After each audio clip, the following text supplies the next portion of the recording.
Ooh, yeah. It's Auntie Mickey's house. Oh yeah, yeah, yeah. Auntie Mickey's house. Auntie's house.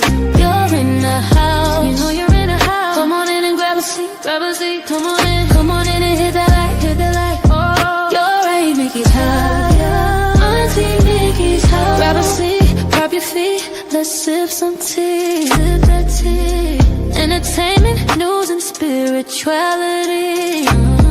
From the culture to the fun, Auntie sets the tone. Sets the tone. With a laugh and a truth, she holds the throne. She holds the throne, yeah. Auntie Mickey's house. Come on in now. Auntie Mickey's house. Oh, Auntie's house. You're in the house. You know you're in the house. Come on in and grab a seat, yeah, yeah. Come on in and hit that light. Don't forget now. Auntie Mickey's house. She can roast with a smile, drop wisdom too. Break down the headlines, bring it straight to you. Straight to you, baby. Community strong, conversation grown. Real talk, baby. Auntie Mickey's house. Make yourself at home, yeah. Come together, every voice is heard. Every voice. Respect the vibe, let's share the word. Oh, yeah. From the jokes to the prayers, she keeps it real. Keeps it real. Auntie Mickey's house, that's the deal. That's the deal, baby. Auntie Mickey's house. Auntie's house. Oh yeah. Auntie Mickey's house. Auntie's house. Known in the house. You know you're in the house. Come on in and grab a seat, grab a seat. Come on in and hit the light, hit the light, hit the light. You're at Auntie Mickey's, yeah, yeah. Auntie Mickey's house. Auntie Mickey's, Auntie Mickey's house.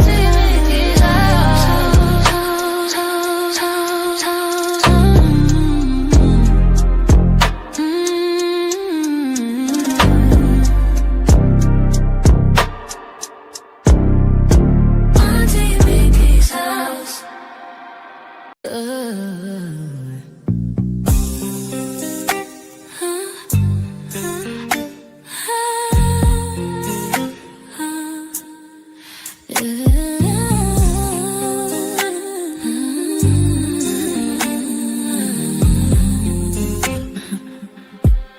It's Auntie Mickey's house. Oh yeah, yeah, yeah. Auntie Mickey's house. Auntie's house. You're in her house. You know you're in her house. Come on in and grab a seat. Grab a seat, come on in and hit that light. Hit that light. Oh, you're at Auntie Mickey's. Yeah, yeah, yeah. Yeah, yeah. Auntie's house. Auntie's house. Auntie's house. Grab a seat, drop your feet. Let's sip some tea. Sip that tea. Entertainment, news and spirituality. From the culture to the fun, Auntie sets the tone. With a laugh and a truth, she holds the throne. She holds the throne, yeah. Auntie's house. Oh, Auntie's house. You know you're in a house. Come on in and grab a seat, yeah. Come on in and hit that light. Don't forget. Auntie Mickey's. Auntie Mickey's house. Auntie Mickey's house. Oh yeah, yeah. She can roast with a smile, drop wisdom too. Break down the headlines, bring it straight to you. Straight to you, baby. Community strong, conversation grown. Don't talk, baby. Auntie Mickey's house. Make yourself at home, yeah. Come together, every voice is heard. Every voice. Respect the vibe, let's share the word. Oh yeah. From the jokes to the prayers, she keeps it real. Keeps it real, keeps it real. That's the deal. That's the deal, baby. Yeah, yeah. Auntie Mickey's house. Auntie's house. Oh yeah.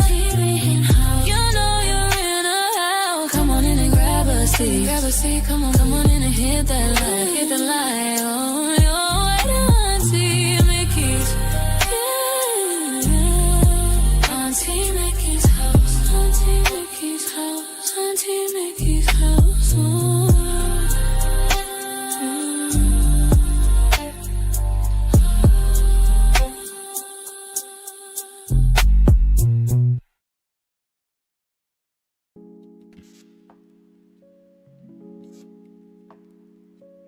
Sunday, y'all. I'm trying to get over yesterday. Happy Sunday!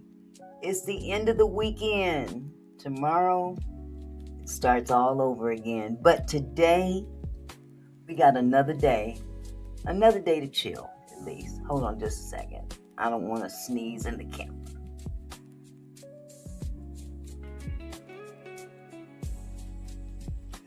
Oh, wait, there seems to be some pollen or something in the air. So please, if I have to jump off every now and then to sneeze or whatever, it's because this weather is tripping right now. Hello, Camille. Hello, Kendra. Hello, Shankrock. How are you? How you guys doing? Welcome to the house. Kick off your shoes. I hope you brought a beverage or something to snack on. Something. Gamer God said, what are you doing? I am doing a live. That is what I'm doing. What are you doing? Oh my goodness. Camille, just putting you on notice. You're the only mod here so far. You know what to do when they start acting silly. I'm not going to go through what I went yesterday. I'm going to have to ignore the chat for a long period of time. Because I know my temper. But nevertheless, I'm going to control that. I'm going to keep it under control as much as I can, considering what we're talking about. But yes, as you can see, the title of today's live is What Let 'Em Talk Looks Like. Thank you, sweetheart. Thank you so much. What let 'em talk looks like. And for those of you who don't know what I'm talking about, we're talking about these young men that keep getting up on these interviews with Brandon Tatum. Hi, Satin. How are you, sweetheart? Good, I got 2 mods in the house. I'm going to need you both. Hello, adventurous you. I seen you earlier. How's it going, love? So, yesterday was very interesting. I don't know what it was. I just lost my temper. I had to end that live before I went smooth off. I can't do like other content creators that are so big that they can afford to go flying off the handle. You know, adventurous you knows what I'm talking about. We're going to leave it at that. But it ain't worth going into cardiac arrest about. I'll just put it like that. Make your point. Hey, people are going to take it or leave it. That's what I've had to come to the conclusion of. People are going to take your point or leave it. And, you know, we as content creators, we want everybody to agree with us. And, you know, that to a certain degree, that's not fair either. You can't expect everybody that comes into your space to, running up the blood pressure. You can't expect everybody to agree with you. You know, people are going to disagree. Now, my philosophy about that is if you're in my spot and you don't agree with me and you want to sit here and argue with me, I'm not going to sit here and argue with you. I'm going to do one of 2 things. I'm going to either boot you out, tell you to leave, or ignore you. One of the 3. But if they get too nasty, they just might get cussed out before they get booted out. You know, because again, this is still somebody else's house. If you want to put your opinion out there in the atmosphere, by all means, start a channel. You can do all that. If you start your own channel and you can do all of that. But to go into somebody else's house and it's like going in there with shoes on. And they don't want you wearing the shoes in the house. But you're going to wear them anyway. Come on now. That's disrespectful. But anyway. I'm not going to get off into that because, again, I'm not going to run up my blood pressure behind foolishness. But I just thought it was very interesting. I looked at some other things aside from what's been talked about being out there, what the guys are saying and all this stuff. I wanted to kind of change up a little bit. Just a little bit, Can't stray too far away from what we're talking about, because then you lose the whole gist of what we're talking about. But there's something that the old folks used to tell us a long time ago, and this is let them talk long enough and they'll tell on themselves. And sometimes you have to do that. You have to let people talk long enough to tell on themselves, if there is anything to tell on themselves about. And again, we don't know what happened to Nolan. That's the saddest part of all this. We got people going at each other's throats about this situation for a number of reasons. Some people just want to move on, and you have the right to do that. Move on. Don't get on nobody's platform talking about it. Don't go into somebody's chat listening to them talk about it. If you really want to move on, move on. Now, those are for the move-oners, okay? Because there's several different categories of people that are invested in this story. Some people genuinely feel like those young men are innocent. They are they are ride or die. Those young men are innocent. Okay? That's a different category of people. There's a category of people that believe 100% that they're guilty, that they actually unalived Nolan. And again, we don't know that for sure. We don't know that because the investigation has not been completed. What we also know, now that's the third category of people. There's a category of people that want to say that these young men are guilty simply because they're white. That's not a good reason. Sorry. Okay? That's not a good reason to accuse them of being guilty simply because they were the white boys and Nolan was the black dude. Okay? That's not a good enough reason. Now, you can have that reason, that just doesn't, it means it's not good enough. You need more than that in terms of the legalities of it all. You can't go to a court of law and say, Your Honor, these guys did it. I'm confident that they did it because they are Caucasian. Nope, that's not going to fly with a judge. You got to come with more than that. You got to come with more than that. You got to have evidence that they physically did it. And that's number 4. Number 5, I think the major point of contention with a lot of us is the history of the state that this took place in. The history of Mississippi has pretty much been, or has a long-standing reputation for being extremely racist against black people. We can't ignore it. White folks can't ignore it. Black folk can't ignore it. Nobody can ignore that. That is a fact. And if we're going to deal with facts, let's look at that fact. Let's look at that fact. Don't discount that fact. Because a lot of racism is also passed down generation to generation. Hold on just a second. Adventurous You said, I still say it's a lot that is not right in regards from one side to the other. And see, that is your aspect, and that's a valid aspect. That's a valid opinion. But when people get in here and start to literally attacking people because they don't agree and calling them out their names and stuff like that, that's ridiculous. That's childish. Okay, that's extremely childish.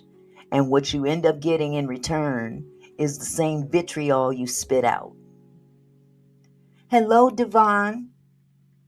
Devonna, I'm sorry, Devonna. I need to turn up the volume on my glasses. Hold on. Let me turn up the volume because I couldn't see her name. Okay. How's it going, sweetheart? Kendra Roberts said, give them the rope and they will hung themselves. The truth will come out. Not now, then later. I'm just down for the truth. Absolutely. And that's what I think the majority of us want is the truth. You know, I'm not in this thing to say, see, I told you. I'm not getting no gratification out of being right. It saddens me that we're talking about it to begin with. I'm sad that this young man lost his life unnecessarily. That's what's really sad. He lost his life. He had a bright future. And he lost his life unnecessarily. Be it someone took it from him, or something else nefarious that he had no control over. I hate the fact that they're painting a picture of this young man to be something that he wasn't. Deep down in my heart, I know for a fact, in my heart, I don't know this young man from Adam, but I will say this, based on what his parents have said, and the people that he was involved with in school, his teachers, his other friends, all of these people spoke very, very highly of him. But in this particular situation, they're trying to paint a picture of him that he's just sloppy drunk and on drugs, which is a vast contrast from what others have said. As a matter of fact, his coach, who saw him that day, that afternoon, said he was fine. He wasn't drunk. So we have an eyewitness that says he wasn't drunk. But we've got people out here that's been painting that narrative quite early in this situation. It is sickening. It's sickening. And why would you do that? What do you stand to gain as a person sitting in the comment line saying these things? You don't know that young man either. You know. Adventurous says how it's looking, the truth is being withheld. It's sad that no one is being investigated from the harassment of Nolan's family, all behind no information wasn't given to officials. I can't believe that. This whole case is shocking. The way that it's being handled, the way that they just dropped the ball from the giddy up. When that sheriff walked out that door, not even an hour after Nolan had been found, and said, we found no reason to believe foul play.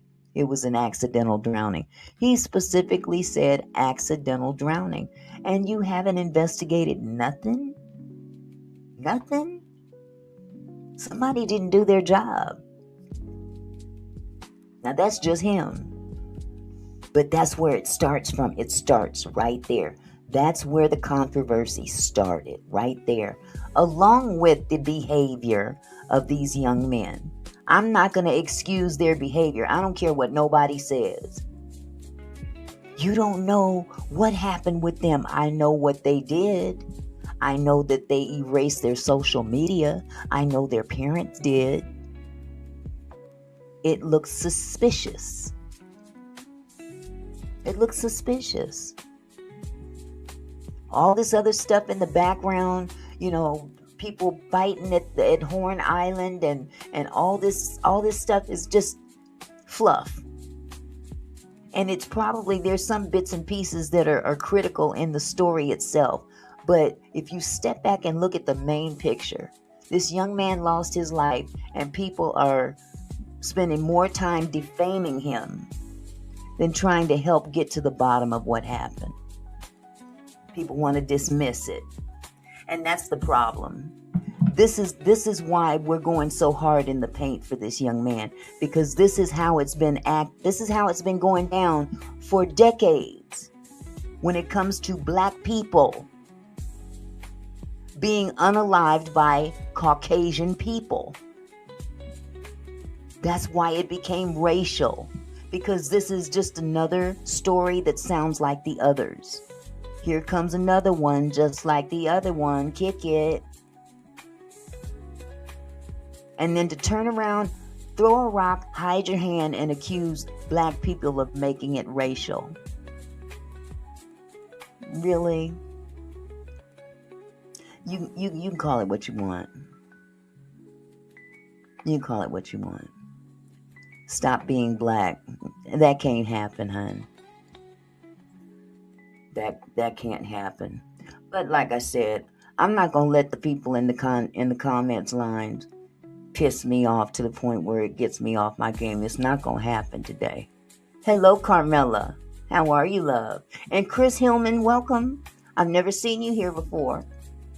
So let me do some housework since I see you here.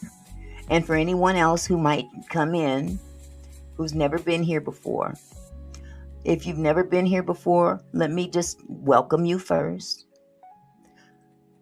And then let you know that you are free to have a difference of opinion.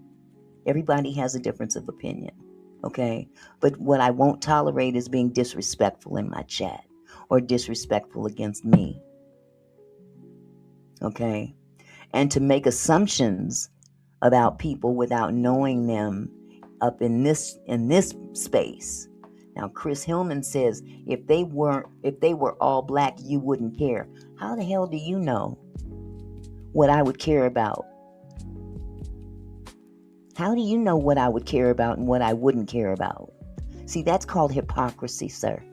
Or ma'am, whatever the hell you are. So you're going to be the first one I boot out today. How about that? Okay? Now that's going to be the last one I pay attention to. I'm not going to let assholes come in here and disrupt this live. Okay? I'm not going to do it. So, like I said, let them speak enough and they'll tell on themselves if there's anything to tell. Point blank, period. If there is anything to tell. Because honest, as quiet as it's kept, somebody else could have done something. And those boys might have seen it and might be scared. That's a possibility. They might have seen something that scared the shit out of them. You see what I'm saying? Hold on just a second. Okay. Had to fix the screen. So there's all kinds of, what ifs. All kinds of what ifs. But like I said earlier, the trolls, they're having a ball with this. Let them have a ball. They don't get nothing out of it but, some kind of gratification I don't want to know about. This might be the only sexual gratification they get in life. So if that's what gets you off, go do you, boo-boo. Okay? But what I'm going to start out with, I thought it was very interesting. I saw Willie D Live. I love Willie D Live. He breaks it down. He doesn't have to get all fancy schmancy. Okay? He gets his point across, point blank, period. So I'm going to share this video with you. And let's see, where is it at? Okay. Let me see if this is the right one. Yep, that's it. And in the meantime, let me turn down the music because I know that's a distraction as well. And just be forewarned, I'm not having no big discussions with people in the chat today. You can chill here and watch the content, or you can keep it pushing. Don't make me no difference. Let's see. Devon says, Auntie, I don't understand why folks whom know your topics come in and speak ignorance, just not listen or watch, just mentally disturbed. Well, and that's just it. A lot of these people that are coming in here, they ain't never been here before. They see the subject and they come in because we know, who's attracted to this and want to be combative. That's what they do. They want to shake the cart, so to speak. So it ain't gonna happen here. I'm sorry. I'm not paying these folks no mind, no more. They can kick rocks. Okay, I just want to make this screen just a little bit bigger so you guys can see the video, because sometimes it has a tendency to get too small. Okay, hold on just a second.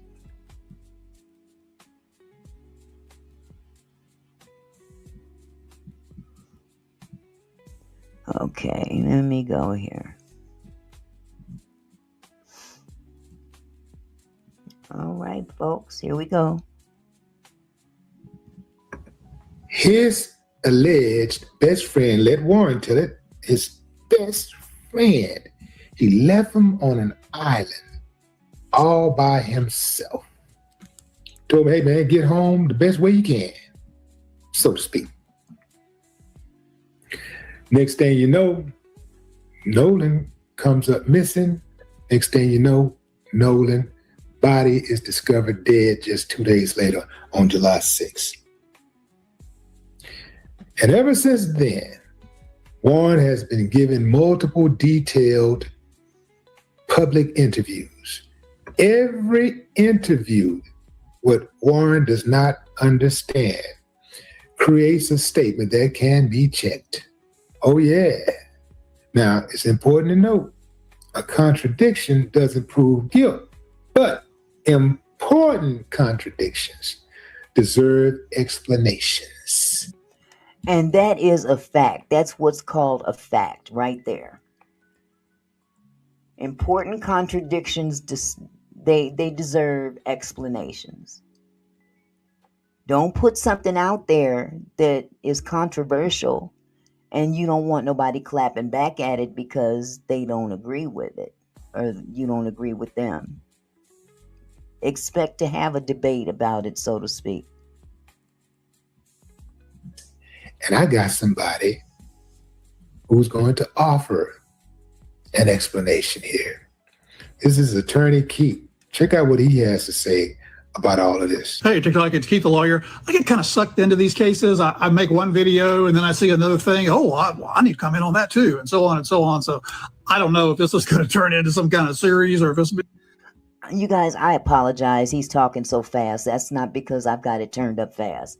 He just talks really, really fast.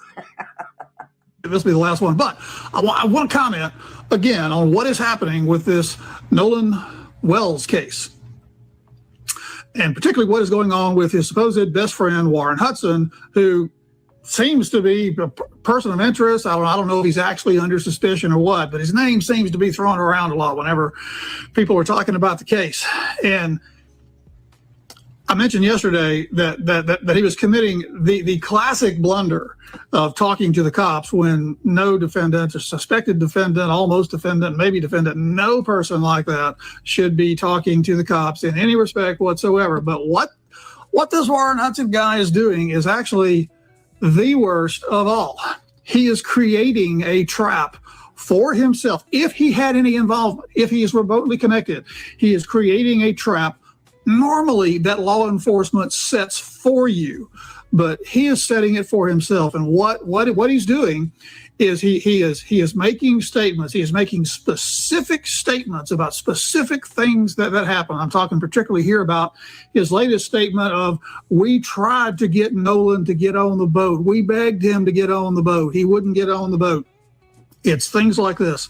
You are locking yourself down to specific facts. And what law enforcement does from that point is they either verify or disprove those specific facts.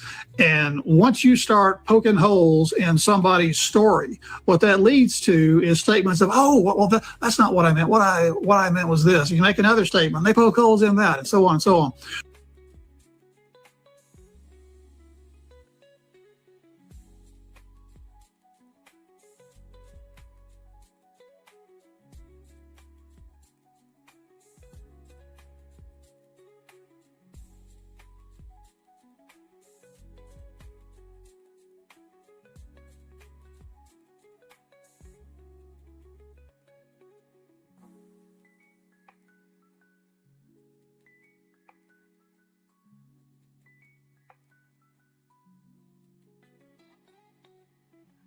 Thank you, adventurous you. I just started talking. What I wanted to point out is that what this gentleman is saying is absolutely true. When you are involved in any shape, form, or fashion in a situation where you could be implicated in any way of being involved, okay? If you can be implicated in any way, your attorneys will tell you, shut up, don't talk, don't say nothing, for the very reasons that he just gave. Now, this dude, he's an attorney. He'll be the first to tell you, or any other client, do not talk to authorities, especially at this point in time in the game. This is still under investigation. No one has been arrested. No one is I mean, none of that. There's been no arrests whatsoever. Okay? So, I just felt that it was kind of strange that because Warren's stepmother is a judge, why she wouldn't even give this information to the boys. What is their angle in speaking when in any other case you would be told, do not speak to the press, do not speak to law enforcement, and I mean, unless of course they come to you, and it's just, oh God, you know. But let's continue. Classic law enforcement behavior, but this Warren Hudson guy is doing it for them. The cops just have to sit back and watch. Now, it's possible this guy had absolutely nothing to do with it, but if he did, if he is remotely involved, if he has information, he is committing just a classic blunder. He needs to keep his mouth shut. Don't talk to the cops. Don't go on a podcast and talk about it. It just boggles the mind sometimes what people do, things that they're not supposed to do. Anyhow, those are my thoughts. What are yours? Tell me in the comments. I appreciate everybody watching. This is Keith the Lawyer. Okay, so with that said, let me bring up what Jared said. Jared said, from Nolan's family lawyer to police, thank you for following up with us regarding the threats and or intimidation against Nolan's family. And I was glad to hear that. I was very, very glad to hear that, because what we were hearing beforehand was that the young men were getting all the threats. The young men were being harassed. The 3 arrests were pertaining to the judge and things of that nature. But nothing came out about all the threats that the family has been receiving. So I'm glad that at least that was brought out today. Okay, let me get rid of. Wait, did he say something else I wanted to hear? I wanted y'all to hear. No, I think that was it. I think it was just that part that I wanted y'all to hear, because there is more to talk about. Okay. So what I'm trying to do at this point in time. Hi, Cece. How you doing, love? What I'm trying to do at this point in time is I'm trying my damnedest to stick to actual facts. Okay. I don't know what happened specifically to Nolan, but the facts are that Nolan wound up dead. That's one fact that is indisputable. Okay. That's a fact. Whether it was initially intentionally done or remains to be seen, that is a fact. However, my gut has always told me that Nolan's phone is the key. Nolan's phone is the key to this. And I'm not sure in what way, but I would think that the contents of that phone, there's something on that phone that has played a big part of all the hoopla. Hello, Darlene. How are you, love? So yeah, the phone is very central to all of this. But if Nolan was unalived by accident, that may be considered just that, an accident. What would be a crime, though, let's be real, what would be a crime is covering up. That is a crime. See, that's where the line may have been crossed. The cover up, if it's a cover up. If let's just throw a scenario out there. These young men didn't have to necessarily do anything to him intentionally. There could have been something on the island, on the boat, or wherever that caused him to be unalived, and they may have been involved through horseplay or something like that. However, Nolan ends up dead. Okay? With that said, covering up this accident becomes a crime if you try to cover it up, rather than to go to the police and tell them, listen, this is what happened. We were clowning around, or we were doing this, that, and the third, and I mean, man, it is. I'm so sorry. We want to express our condolences to the family. It's the movements of the boys that I don't want to call them boys. It's the movements of these young men that have caused me pause. That's the issue. Okay, Jared said, who has Nolan's phone in their possession? Have they independently done their own forensics on the phone? The answer to that is, at this particular time, the family still has the phone. There is this huge back and forth going on between the DA and the attorneys, and I'm going to cover that later on in this live stream. It's gotten kind of strange, we're going to put it like that, in terms of movements of the DA. Okay, so that's the but nobody, they haven't done their own forensics on the phone, to answer your question. Okay, but here's another question that I have, and nobody's really talking about this very much. Okay, but we are here to consider the facts as much as possible. Okay, one of those questions I have is, why didn't the Coast Guard respond to Warren's first call to them?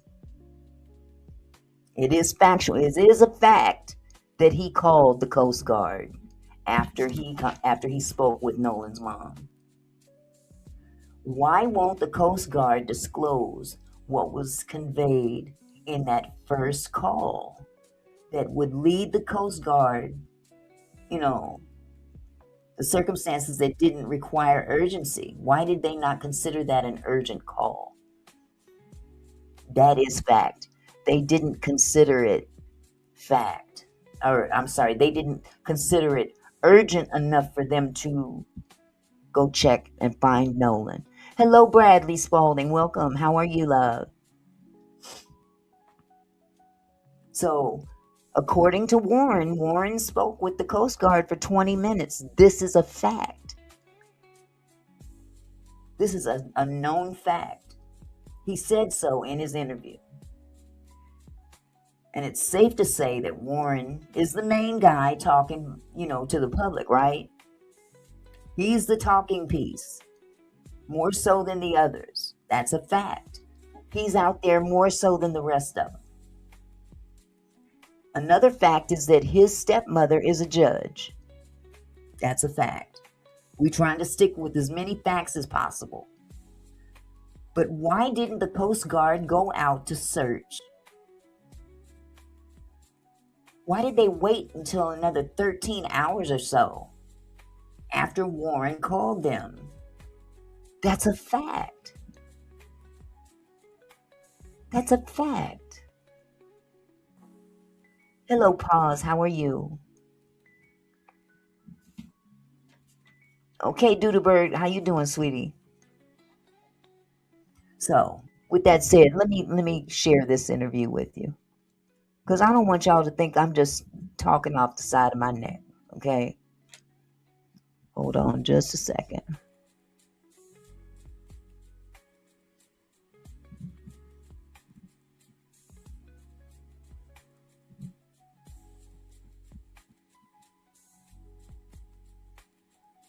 I feel like it was just a big I talked to Nolan, and Nolan was drinking. Everybody was drinking, most of everybody. And I mean, Nolan seemed completely fine every time I talked to him. We had just regular conversations, and Nolan was making me laugh. I had a couple conversations with Nolan and Javon, Nolan and my buddy James, Nolan, and I mean, I could tell you, I mean, I talked to Nolan a couple times, but it wasn't like I was strictly sitting there talking to Nolan the whole day. I mean, there was hundreds of people I knew out there. So, yeah. And Nolan said something interesting. You told me about this. Something he said to you, I would say would be indicative of y'all's friendship. Right. And then he also mentioned something to you about that particular day and what it meant to him. Right. And could you share that? Right. Yeah. So Nolan and my buddy Javon are talking, and I grew up with Nolan, and Nolan's just like I said, like just so joyful, like always happy. Like every picture I have with Nolan or picture I have of Nolan, he's smiling. I mean, like he's always happy. If I always need like a shed of light, I'm calling Nolan, and Nolan and I laugh. And Thank you, Doodoo Bird, for the $9.99 super chat. I appreciate you, sweetheart. You have a wonderful time out there. If you kicking it today, have a great time. It's good to see you, sweetheart.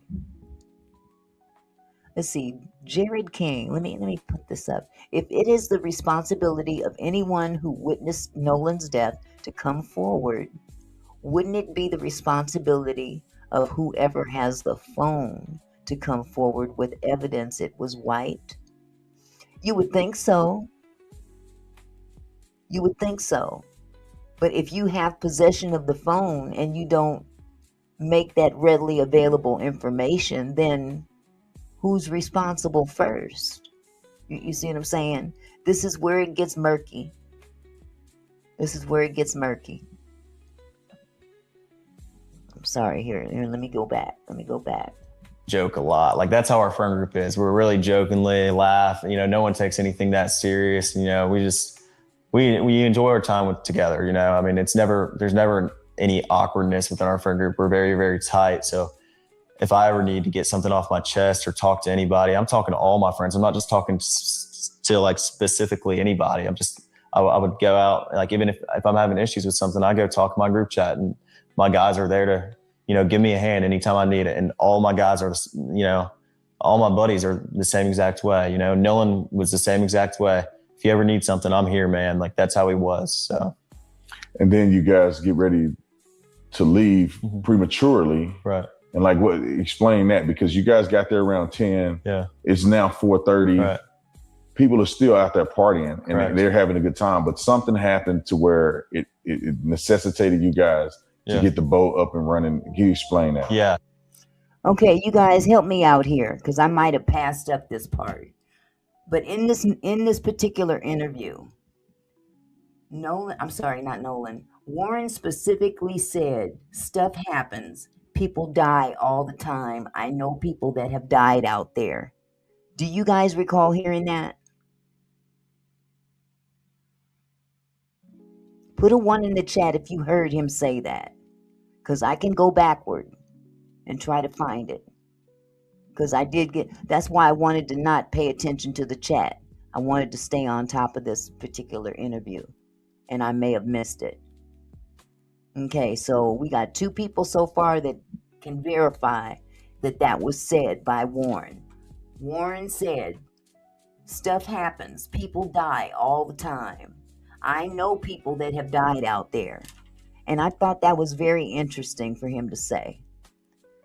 So what that caused me to do is it caused me to go to one of my friends, ChatGPT. As one of my best friends. Thank you, Joyce. Thank you. Let me go ahead and I'm gonna get this off, because I know I'll take forever trying to find that little snippet, but trust me, it's there. But I'm gonna share my screen again, because I thought this was important.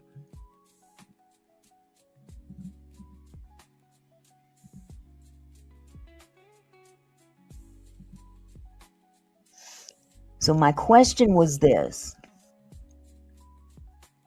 It said, How many documented deaths have there been at Horn Island over the past 10 years? I was just curious. And this is what ChatGPT answered me. It says, I searched specifically for documented deaths at or immediately adjacent to Horn Island, Mississippi, during roughly the last 10 years, 2016 to 2026.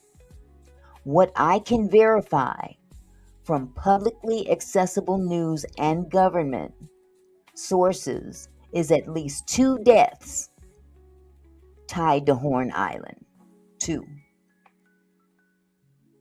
Jordan King, who was 29 years old, he died on August 24th, 2025.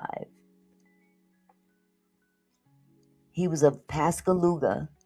He died after a swimming accident near the west end of Horn Island. He reportedly jumped into shallow water and was pulled out by others, who performed CPR. The deputy coroner specifically said it was not believed to be a drowning. Now that kind of caught me off guard right there. I was like, what? Although the cause had not yet been determined when the story was published. And the other person, of course, is Nolan Xavier Wells, 18, July 6, 2026. It says Wells disappeared while visiting Horn Island July 4th and was found dead in the water near the northwestern/western tip of Horn Island on July 6th. His independent autopsy subsequently listed cause and manner as undetermined pending investigation. This was the first autopsy done by the state of Mississippi. Let's go further. According to ChatGPT, it says, what's interesting, I could find another clearly documented Horn Island death from 2016 through 2024. I'm sorry, I misspoke. I couldn't find another clearly documented Horn Island death from 2016 through 2024 in the searchable news archives I checked.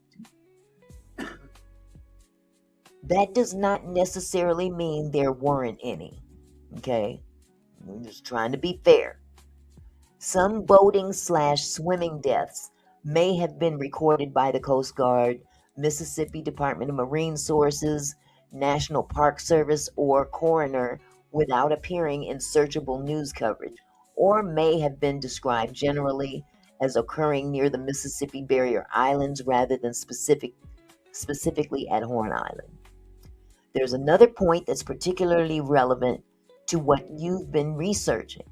Jackson County Coroner Bruce Lynn has said that there have been drownings out in the Barrier Islands many times over the years, while discussing the currents around the northwest end of Horn Island.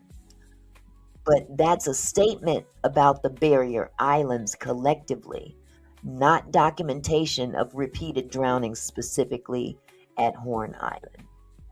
So, based on what I can currently document, I would not say publicly that Horn Island has a long recent history of drownings.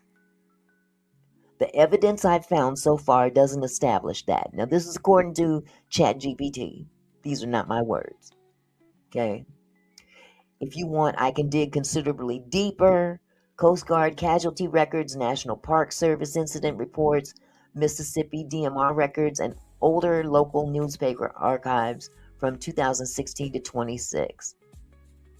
Okay, so let me pull up what Paul said.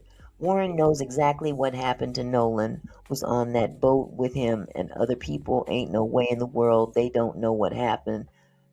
BS, a 2-year-old child won't believe Warren and the other. Okay. You can hear through the way Warren talks, keep on saying how close him and Nolan were. That's not taking out the fact that they know exactly what happened to Nolan. They have been schooled by their parents. That's a safe assumption to have, love. That's a safe assumption to have. So let me go a little further with this, because ChatGPT offered to dig considerably deeper. So I told him, yes, go right ahead. Okay. ChatGPT says I dug substantially deeper this time, searching combinations of Horn Island plus drowning, death, body recovered, boating accident, Coast Guard, National Park Service, coroner, missing swimmer, and individual years from 2016 through 26. What I can actually document, this is it right here. I can still verify only 2 deaths specifically occurring at or immediately off Horn Island during the past 10 years. The same 2 individuals I just pointed out. I found no additional publicly documented Horn Island deaths for 2016 through 24, despite searching those years individually. Okay? And I bring all that up because Mr. Warren says stuff happens, people die all the time. I know people that have died out there. How old is he? 19? How old is he? 19? People die all the time. I know people that have died out there. So here we are now. We got more questions than answers. Hey, baby, I see you. How you doing, love? Hello, Rosella. So again, I asked, how old is he? He's, 19? Now, if he was a little older, I might say, well, he's been around a while. He probably has seen quite a few deaths out there. But we're talking what he just said. I know people that have died out there. 18, he's 18 or 19, Rosella. Either way it goes, he ain't old. We'll put it like that. He ain't old. Thank you, Bradley. Honestly, if you're going to talk if you're going to talk with your chest, you better make sure you got enough chest to hold up your story. Okay? So, that's where I am with that. I could have gone further. I think you're getting my point, because I'm not going to keep y'all on here all day. Honestly, I'm not going to keep you here all day. Let's see. Let me see how much. Oh, you know what? There is a little bit more that I need to show you. I found no additional publicly documented Horn Island deaths for 2016 to 24, despite searching those years individually. That's important because Horn Island isn't just an unnamed patch of shoreline. It's part of the Gulf Islands National Seashore and federally managed wilderness. So significant search and rescue events can involve the National Park Service, Coast Guard, Mississippi DMR, and local authorities. The NPS itself warns visitors about the difficulty of visiting the remote island, including the lack of water, shelter, facilities, and communications. Okay, Satin? But there's an important distinction. This doesn't prove that exactly 2 people died there. Let's be fair. It establishes something narrower. I can presently find only 2 Horn Island deaths documented in publicly searchable sources during the last decade. There could be incidents buried in Coast Guard case files, NPS incident management records, DMR boating records, Jackson County coroner records, or newspaper archives that aren't indexed online. Where is it at? And there's another distinction worth emphasizing in the Nolan Wells discussion. Deaths at Horn Island. Deaths at Horn Island doesn't necessarily mean drownings at Horn Island. Of the 2 deaths, I cannot document. Jordan King's was specifically described by the deputy coroner as not a drowning, while Nolan Wells' cause of death remains undetermined. So at this point, I have not found a single confirmed drowning death at Horn Island itself in the past 10 years.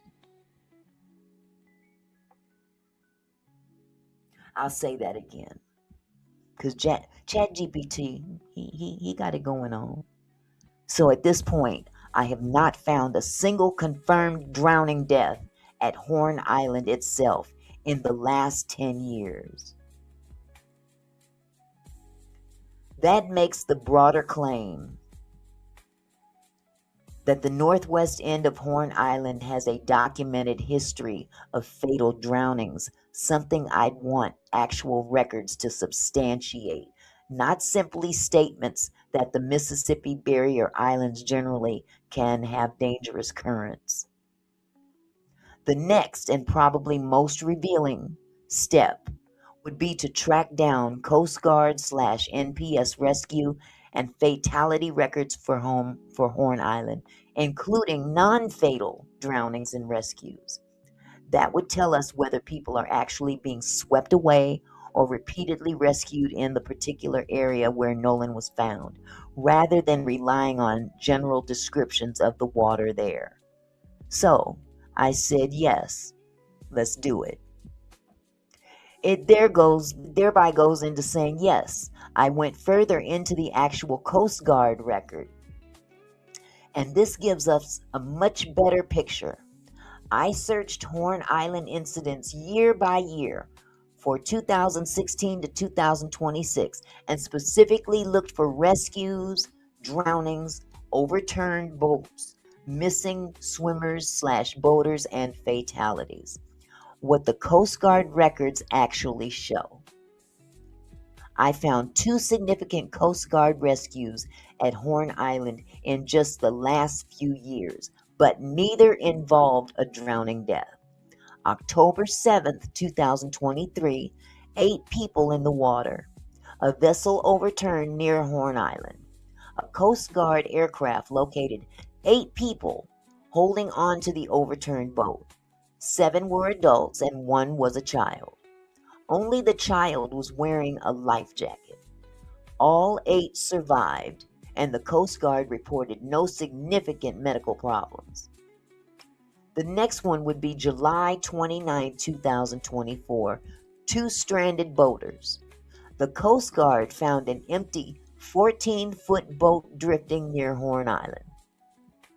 The occupants had become separated from the vessel and spent the entire night stranded on Horn Island. A Coast Guard helicopter located them on the beach the next day. Both survived without injury. I'm going to stop right there because that just made me think about something.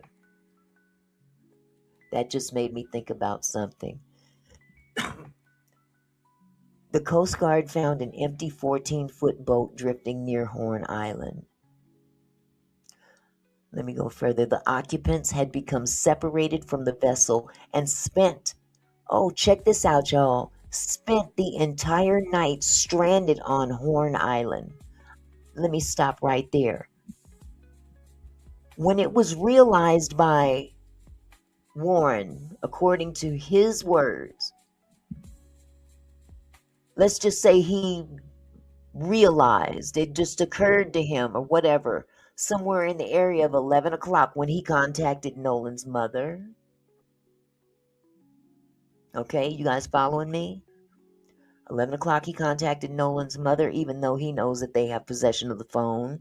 And he had not disclosed that to her until she says, I'm finding him pinging on land.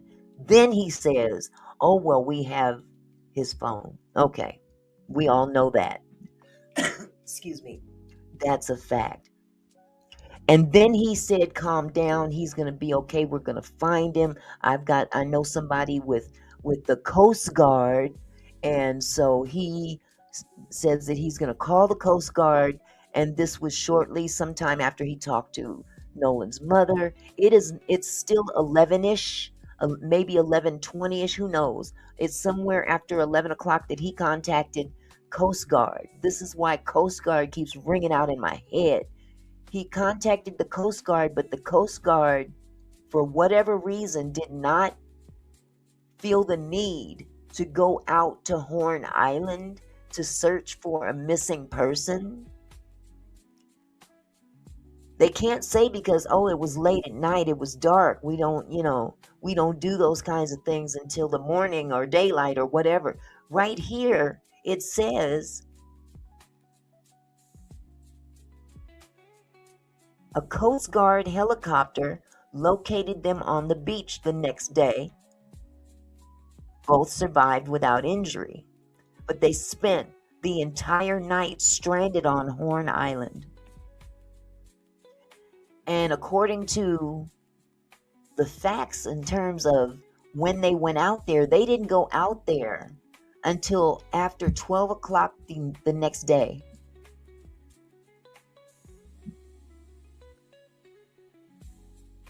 So what was said to the Coast Guard that would make them think that it's not an emergency enough for them to go out there? So did Warren say, oh, we think that maybe he might be laid out on somebody's couch? I mean, that's something that he said earlier in another conversation. Is that what he said to the Coast Guard that would cause them not to go out? Because that's kind of, if you're concerned about your friend, nobody's heard from him, but you have his phone. See, those are the things that make them look really suspicious. You have his phone. How's he going to contact his mother if he has no phone to contact her, if he's on an island that you claim you left him on? Let's go with the premise that they did in fact leave him. Let's just go with that premise. I mean, if that was my friend, I wouldn't leave him out there to begin with. But second of all, if I am going to leave him out there, I'm not going to leave him out there without a means of communication or his clothes. I mean, they can do all these other things that they want. They can go party at night. You couldn't go back and take him his phone. Those are the things, those are the questions in my mind. That's all I'm saying. Those are the questions in my mind. Let's go down here. Then we get to the deaths. August 24th, 2025, Jordan King, 29. Of course, he died on Horn Island. And again, July 6th, Nolan Wells died on Horn Island. So the documented picture I've been able to establish is, according to ChatGPT, this is what they say. Boat overturned 2023. No deaths. People involved 8. 2024, boaters separated from a vessel stranded overnight. People involved 2. No deaths. Then we've got 2025, Jordan King, swimming accident. People involved 1. Death 1. 26, Nolan Wells. People involved 1. Death 1. It says here, and I still have not located a publicly documented confirmed drowning fatality at Horn Island between 2016 and Nolan's death in 2026. Okay, I think I saw something in here. I promised I wasn't going to pay attention to the chat, but let me see. Carl Snow said a 62-year-old drowned in 2018 near Horn. Okay. Do you know if that was publicized at all, love? And, yeah, when is a drowning non-fatal? That's a good one. Okay. Let's see. Paz said, then one of them lied to Nolan's dad 3 times about the car keys until one of the girls was over there on the phone with him and said that Nolan's keys was by the TV. Oh yeah, on the Game Boy or on his one of those game stations or something like that. One of them games they play. You know I don't play them games, so I got grandkids and kids that play, but I don't. Then Carl Snow says, I've lived in Corinth, Mississippi all my life, and the barrier islands are dangerous waters certain times of the day, especially at night. You misjudge distances and become overconfident in your stamina. And that's understandable too. I can see that happening. Absolutely. Okay, so let me see. Is there anything further I need to pull up?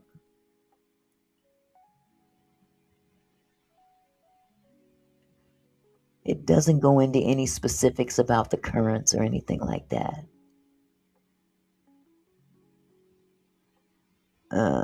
Let's see.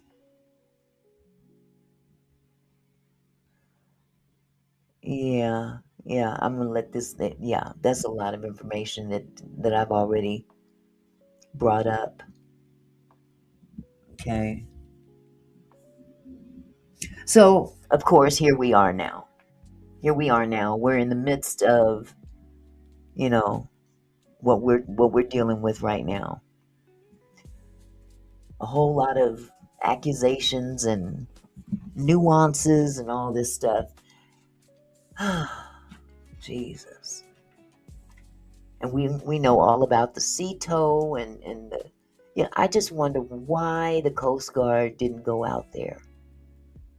What information? And see, that's another thing. They did backtrack their information. And I thought I had that public announcement. But again, the Coast Guard is being very tight-lipped about that call that they got from I want to keep saying Nolan, Warren. When Warren called the Coast Guard, what did that conversation sound like? You know what I mean? So again, I don't know one way or another. So, but what I will do, because here's some information that you guys may not have heard yet. So I'm going to pull up Trent Out Loud. Hold on a second. How come that didn't go away? Okay. I'm going to go ahead and share this with you. Because this is very interesting right here.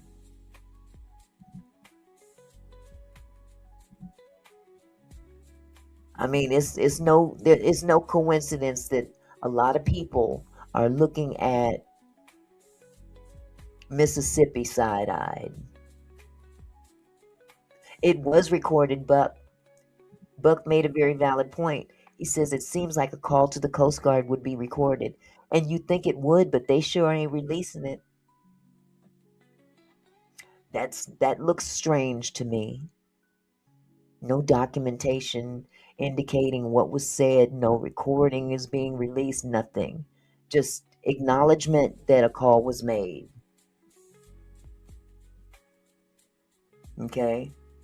Very, very odd, yes. Again, this is what you would normally hear in any other state. We're not hearing it going on in Mississippi. It's a small town. Okay? And quite frankly, in my opinion, this thing needs to go outside of the state's jurisdiction. Out of all fairness. Yes, Carl, I agree. Carl Snow says it's just so sad a young, talented, and loved young man was taken from everyone too soon. And that's the saddest part of all of this. That's the saddest part of all this. His mother and father, his siblings, oh my God, the hell that they've got to be going through is immeasurable. But you know what? God is good. God is so good. And he'll give you exactly what you need in terms of strength. He is giving it to them, especially Christine, his mother. And we're not gonna push daddy aside either. I'm really getting tired of people calling him his stepdaddy. And first of all, that's his biological father, number one. Number two, what difference does it make anyway? This man was Nolan's father. Point blank, period. Why do people insist on creating some kind of stupid narrative that wasn't Nolan's real daddy? What difference does it make? It doesn't make any difference. That man loved Nolan. just as much as Nolan loved him. Point blank, period. That man is grieving just as much as that mother is. And not enough is being given in terms of his strength. We're not recognizing that man's strength enough. Exactly, Mecca. Look like, you talk about somebody that looked just like daddy. He looked just like his daddy. But the strength that man has to have to hold it together. And you can tell in his eyes that he's lost a major piece of his soul. And I pray that I just pray more and more for him. I pray for the whole family. Honestly. I pray for the whole family. But everything is being said. Christine. Yes, it's as a mother, that would rip any mother's heart out of her chest. But daddy is special too, in his own way. They have their own purpose in a young person's life. And I just can't stand to see the differentiation that people play and all the, it bothers me. It just bothers me. It bothers me. Because when I lost my son, me and my husband both grieved equally. And for this particular story to be out there and you constantly hear Christine, yes, mother is definitely grieving, definitely. But damn it, don't leave daddy out of it. Don't you dare leave daddy out of it. Okay, before I get upset, let me go share this video with y'all. Hey, Lady of Elegance, how are you, sweetheart? The District Attorney of Mississippi sent a correspondence August the 12th to Nolan Wells' estate and Nolan Wells' family. And while that correspondence has not been made public, the reply to said correspondence to me implies corruption and a cover-up. I have retained the August 13th letter in response to the August 12th correspondence from the DA. And in this reply to the DA, I feel it is, in my opinion, that Nolan Wells' estate is alluding to a cover-up and an injustice done by the Mississippi DA. And I've got to agree with it. I'm going to stop shutting up right now. I am completely down with that statement. I really am. Because like they said, if it looked like a duck, walk like a duck, talk like a duck. Matter of fact, ducks don't talk, they quack. And I'm hearing a lot of quacking right about now. I mean, for real, for real. Hello, Rena Davis. How you doing, sweetie? Oh, thank you, Carl. Thank you. It's been 8 years and it's still hard. And he wasn't 18, he was 33. So I can just imagine what that mother's dealing with for a child to be so young and so full of promise and such a future ahead of him. That's just, I don't know if I could ever recover from that, honestly. But like I said, God is good. And God only puts on us what we can bear. And clearly she's strong enough to bear it. Daddy is strong enough to bear it. And them kids are strong enough to bear it. Lord have mercy. I thank you, though. It was hard. It's still hard.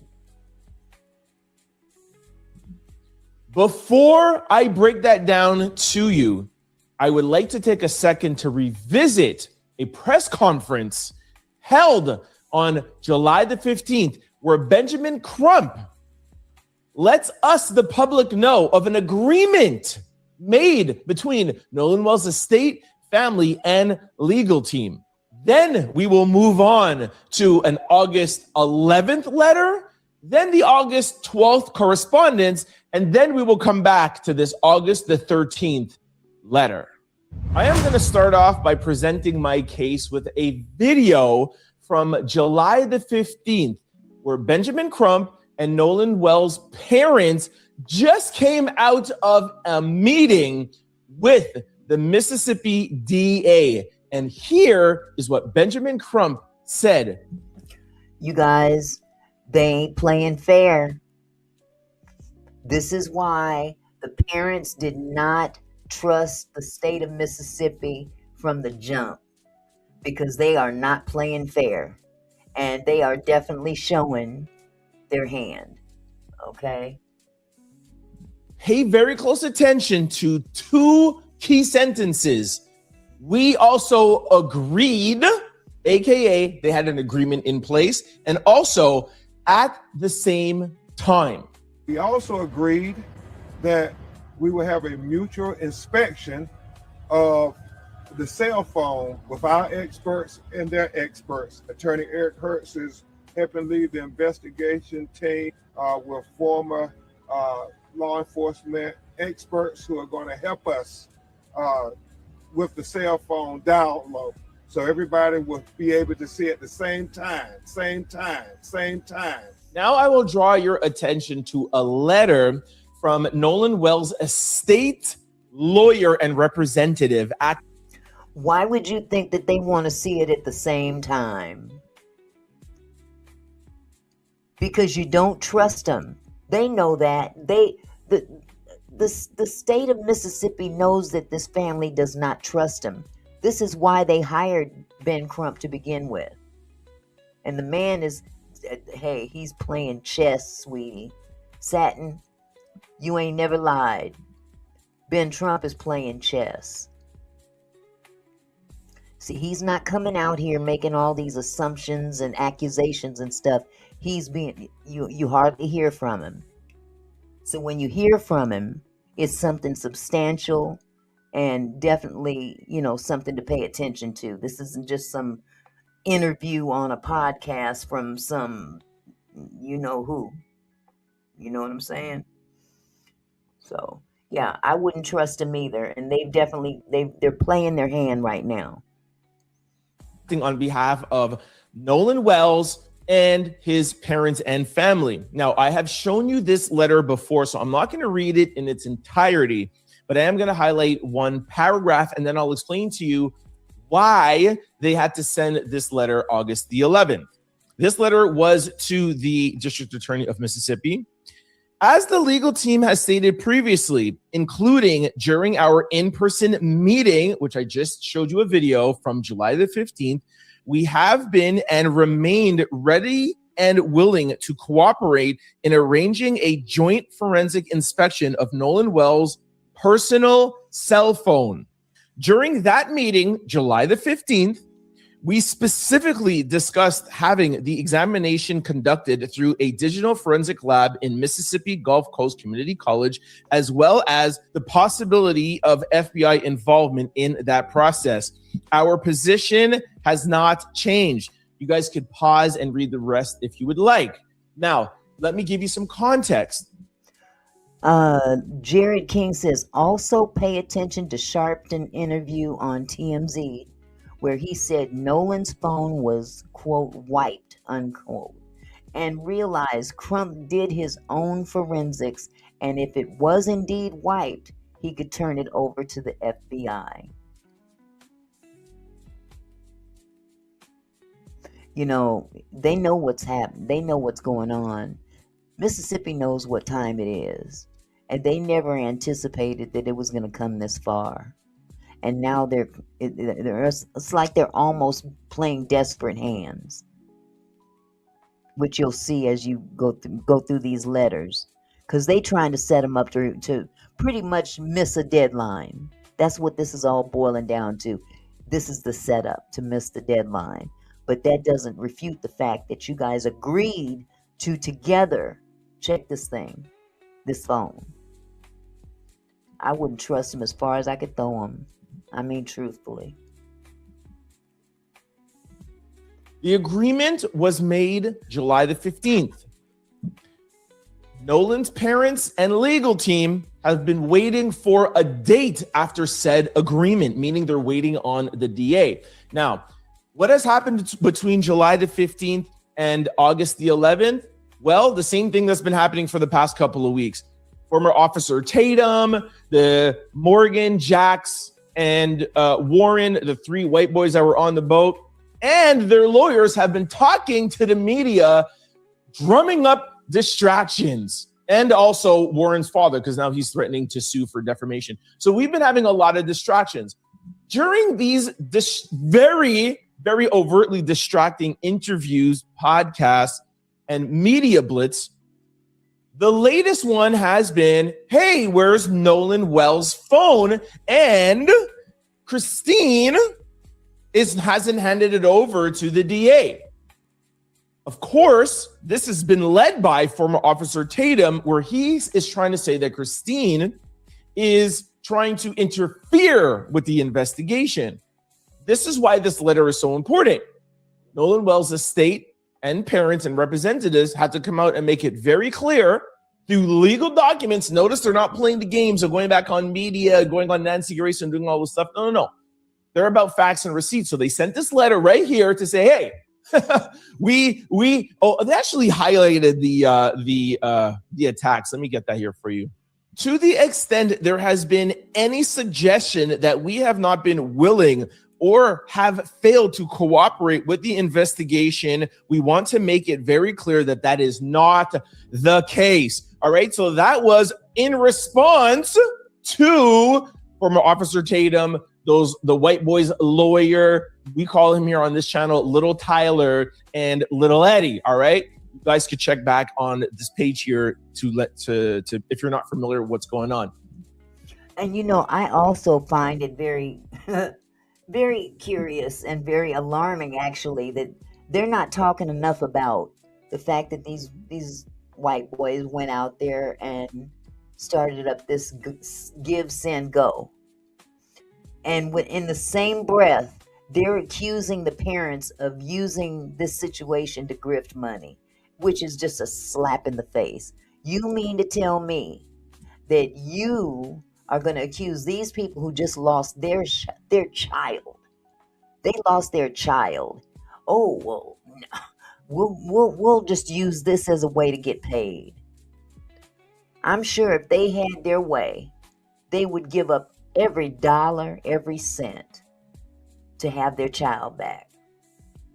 But in that same breath, we've got the other side that's drumming up give, send, goes, for not only to have some kind of a legal defense, but also to go after content creators for reporting on this and sue them for defamation. You mean to tell me you're going to sue the whole internet?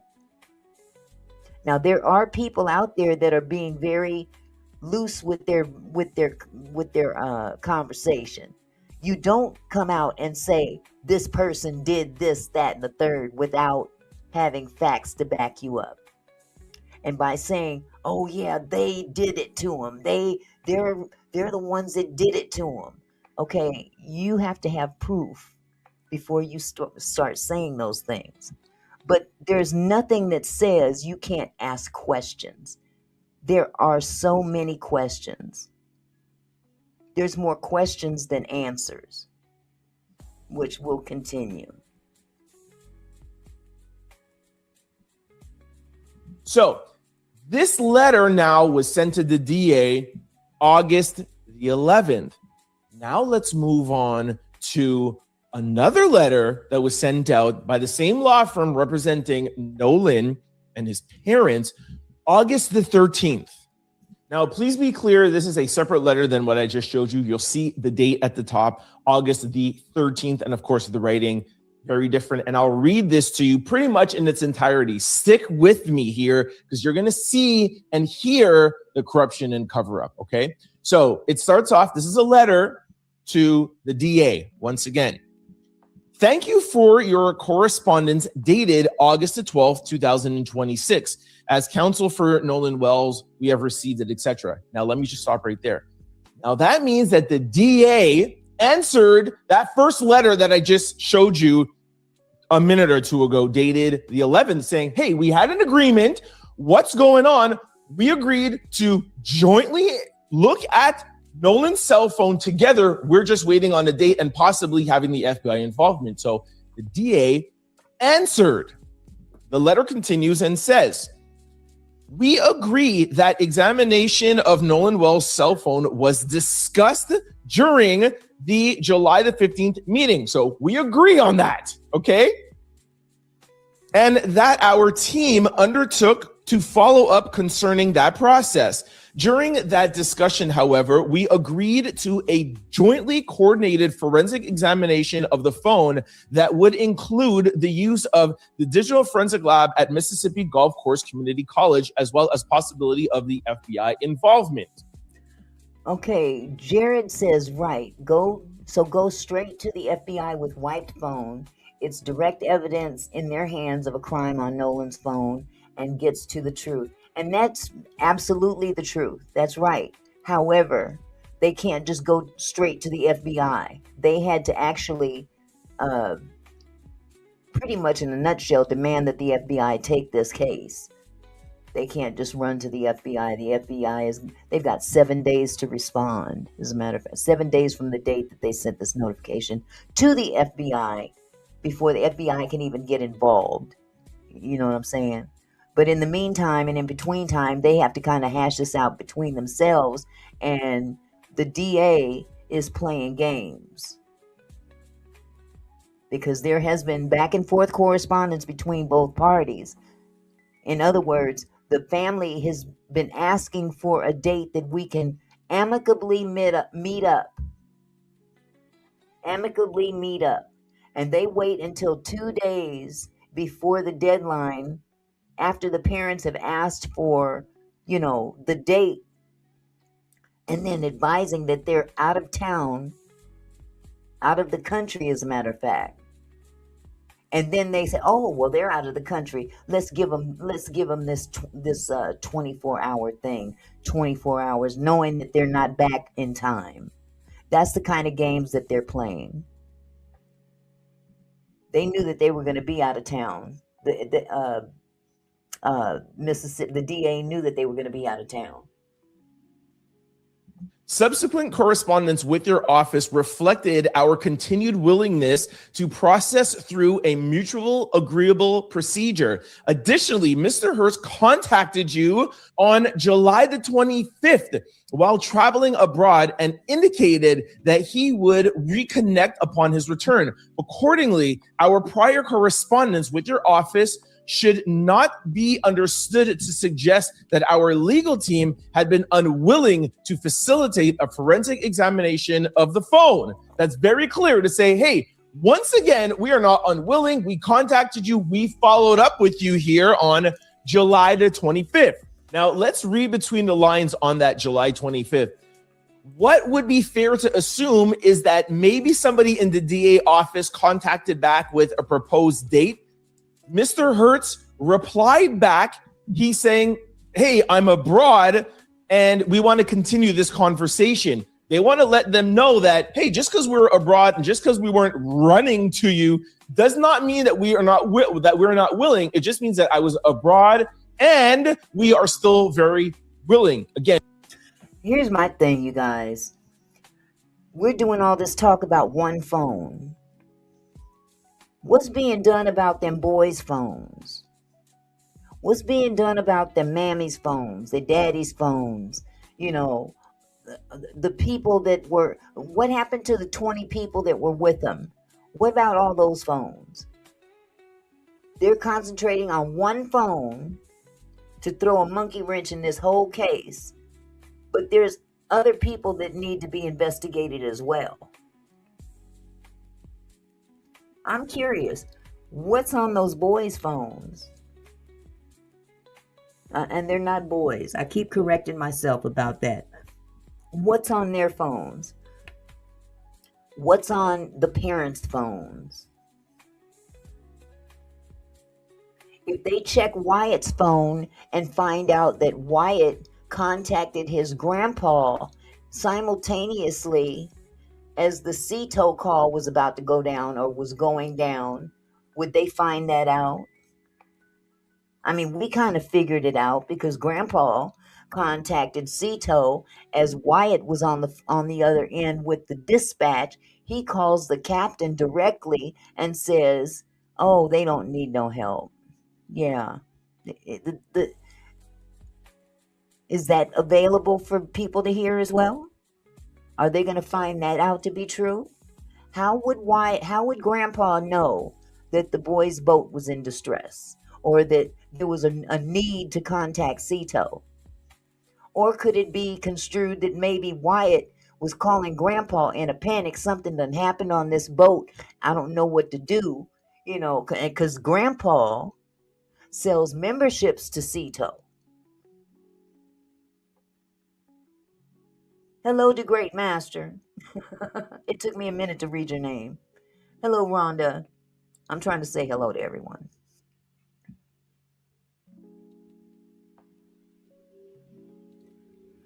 Let me get back to this. But yeah, look at everybody's doggone phone. I'd be questioning everybody's phone. Everybody got a phone. Sees all them phones. Sees grandpa's phone. When you were on the phone with the captain to CETO, what prompted you to be on a call with him? What caused you and that man to have a conversation while your grandson is on the other line talking to dispatch? And then you cancel any assistance that he was asking for.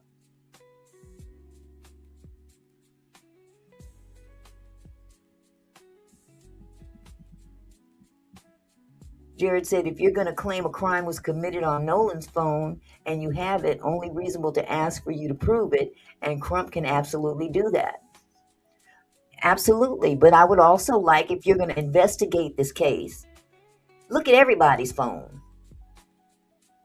Because we got three, 4 kids getting up here doing all these interviews, and ain't nobody checked them. Ain't nobody checked their phone. Who did they contact? All right. Why did you contact them? Who did you call before everybody went dark? Why did all the parents' phones and devices go dark and the social media? Who made these phone calls to make that happen? See, I think more than just Nolan's phone needs to be checked. I think a lot of folks' phones need to be checked.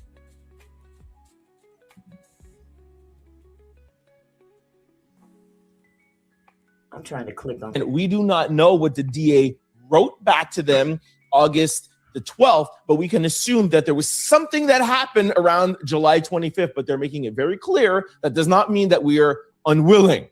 To date, Nolan's parents remain willing to facilitate an appropriate forensic examination of Nolan's phone, including FBI involvement, according to our agreement on July the 15th. However, your letter sent to Eric Hurt on August the 12th at 12:51 p.m. Eastern Standard Time set a deadline for the Wansleys to deliver the phone to your office by August the 14th, 9 a.m.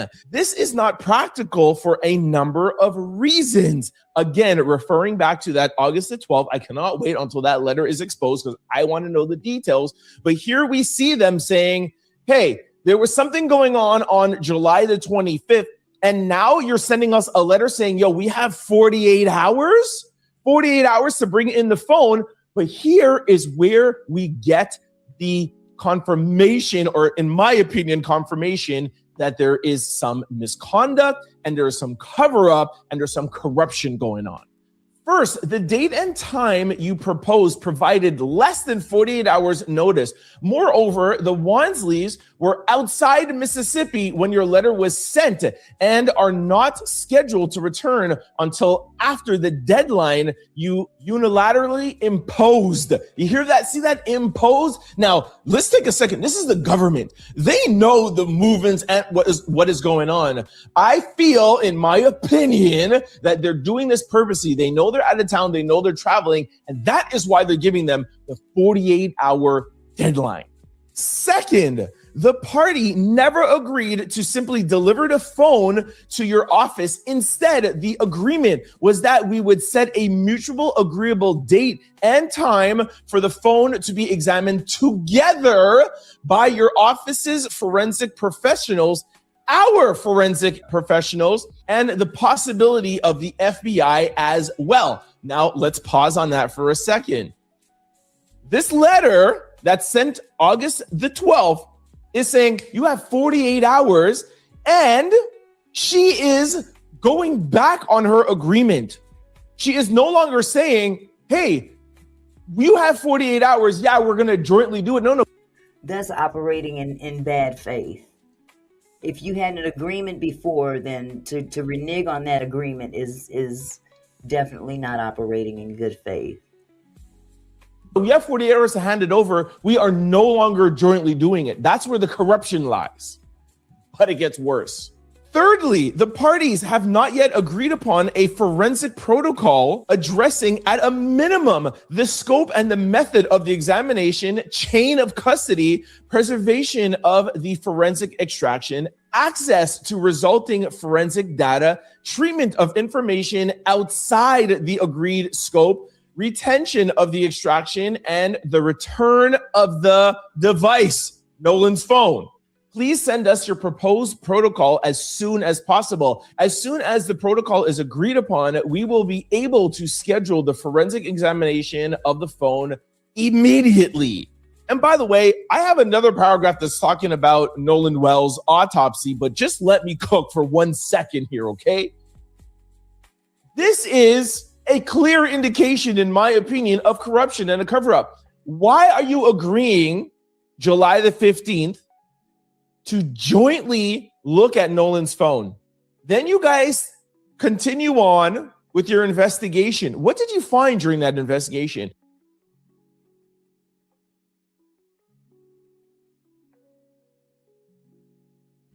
Sorry about that. That's a very good question.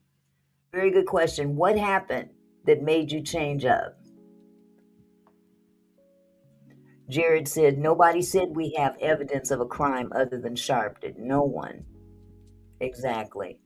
Sharpton is not an attorney. He's a civil rights activist. He's not an attorney. Bradley says the fact they went back on their agreement proves the point. Lack of transparency. Small towns like that are corrupt a lot of times because it's a network from judges, cops, etc. Exactly. And that's, I mean, when you've got a small town like that, it's safe to say that if they're moving like a duck, then quacking like a duck and walking like a duck, chances are it's a duck. Xavier Quest says all the boys turned over their phones. Nolan's is the only phone not turned over. And where is that documentation at? Or is that just you saying it? Where are you getting your information from? Where is that documented? Because we're speaking facts. We're not speaking assumptions. We're not speaking about I heard or Nene said or none of that. So if you can say that something has happened, you should be able to say when, where, and who can prove it.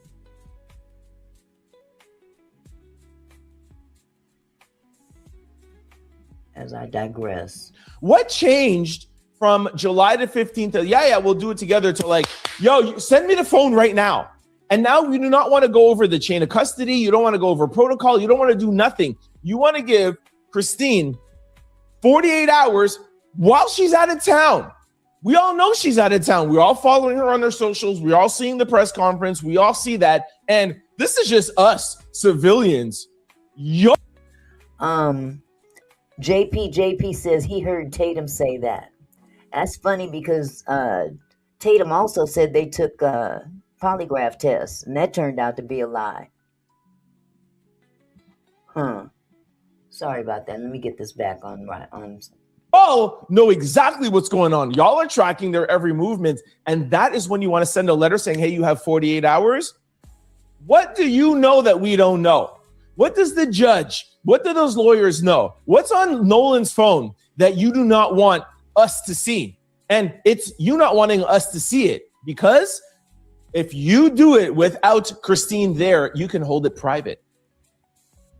I think they're not only just keeping it from Christine, they're keeping it from us, because the DA and Mississippi and everybody involved knows that this fight is no longer just with Christine. Jarrett said Sharpton is not an attorney and Crump doesn't have Mississippi bar license. So what? He's standing up on a stage with them at every conference, and a huge part of this case is that phone was wiped. Exactly, but however, here's the deal about Crump and his Mississippi bar license. He is partnered with an attorney that does have bar license. I'm being abundantly that the family is saying that Nolan's phone said it has criminal activity on it that could bring them much closer to truth, but they're withholding it. No, they're withholding it until they come to they're supposed to be doing this mutually together. Both sides are supposed to be doing this together, and now someone is reneging on that deal.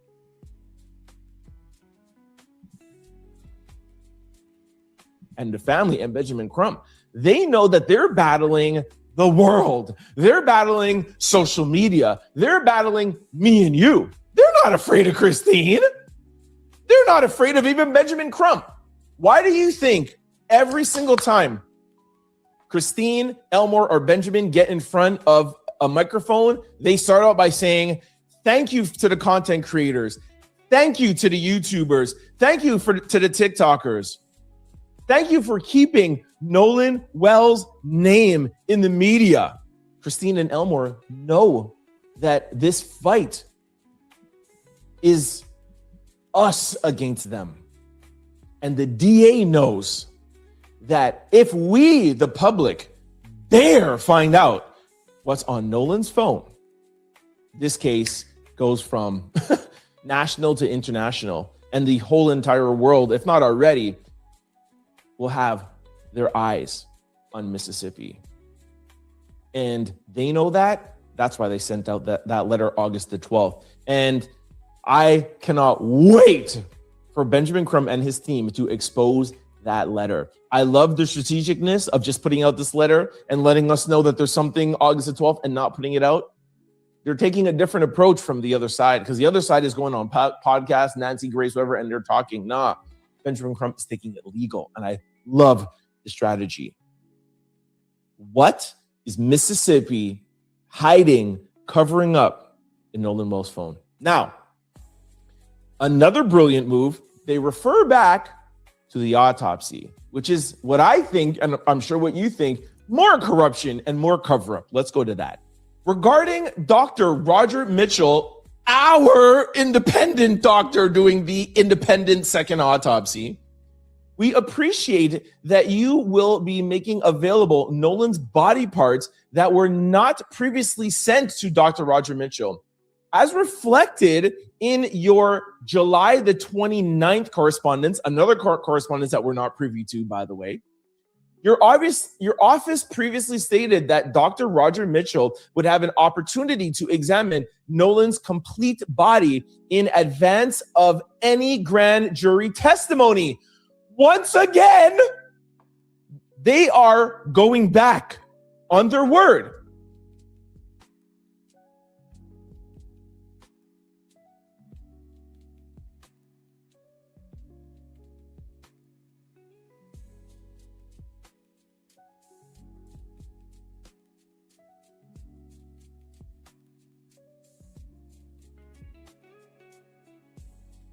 Benjamin Crump and his team, Nolan's estate lawyers, have a letter or correspondence July the 29th saying your office previously stated that Dr. Mitchell would have an opportunity to examine Nolan's complete body in advance of any grand jury testimony.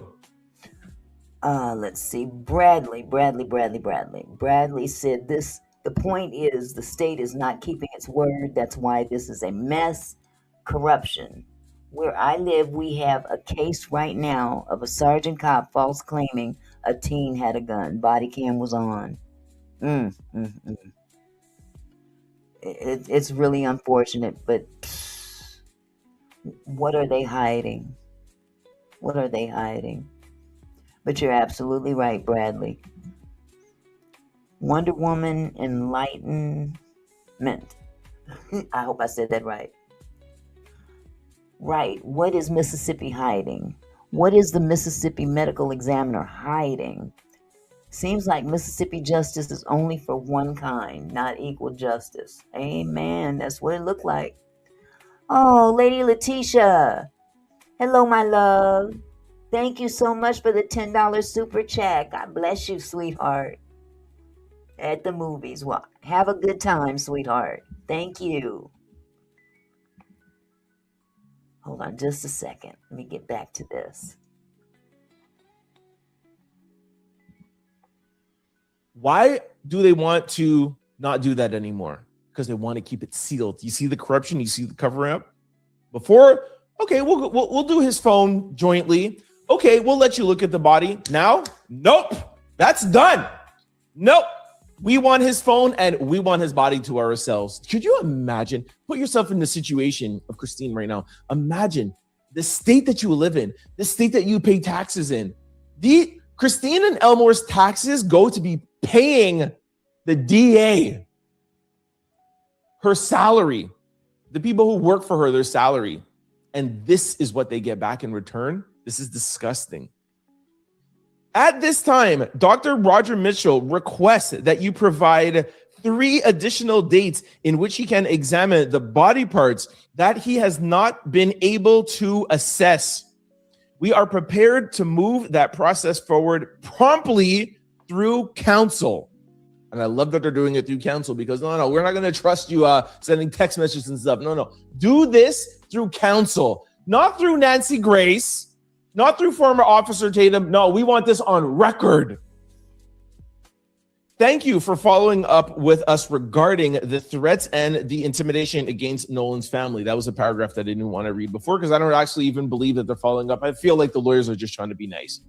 The family and legal team remained committed to a careful and complete investigation of the circumstances surrounding Nolan's passing. We believe the most productive path forward is focused, documented cooperation on matters that will materially advance the investigation while preserving the integrity of the evidence and the legal rights and obligation of everybody involved.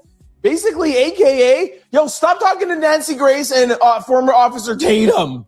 We want to bring this back to legal procedures. But nah, they don't want to bring this back to normal procedures. They don't want to bring this back to legitimacy. They don't want to bring this back to their agreement they had July the 15th.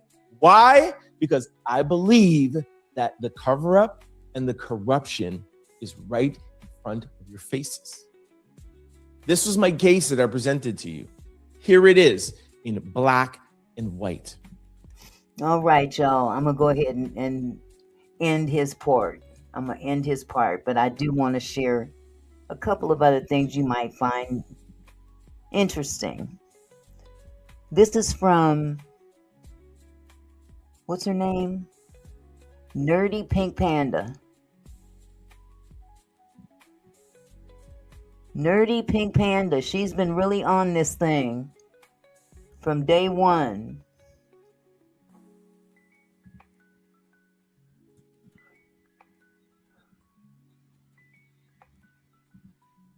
Okay, now TikTok is hard to stop and start a video, so bear with me.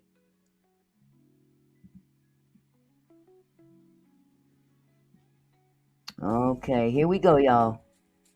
Wait, let me make sure. I don't know if I've got this set up to where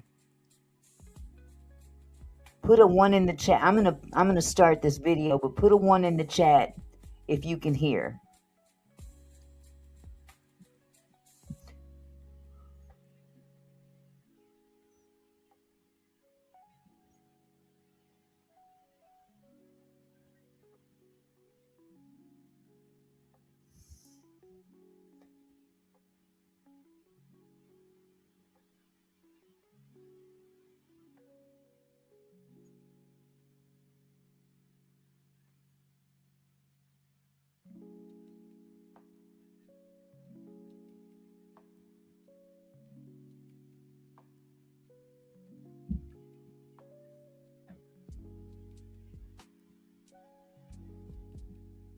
Can you guys hear this? Put a 1 in the chat if you can hear. No sound? Okay, let me try this again. Let me remove it.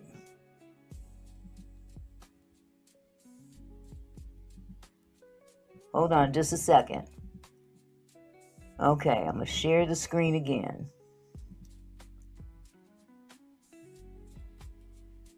For some reason,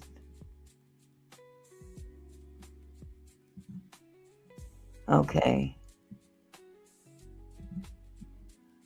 Okay, that was the problem. It wasn't sharing the audio. Okay, my bad, you guys. My bad. Okay, start from the beginning.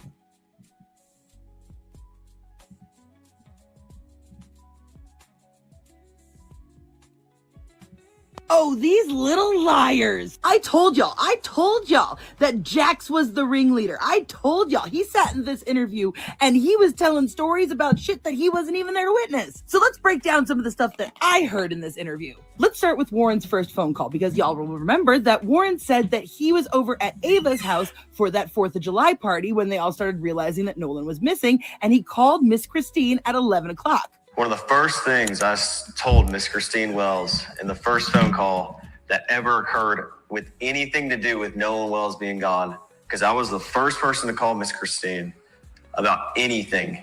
First phone call, anything to do with Nolan Wells, was me making a phone call to Christine Wells. And one of the first things I said to her, with multiple witnesses here, pull up the phone call if you want. She said, oh, well, Nolan's location is with y'all at, where the house we were at. And I was like, well, no, he left his phone with us. I told her this.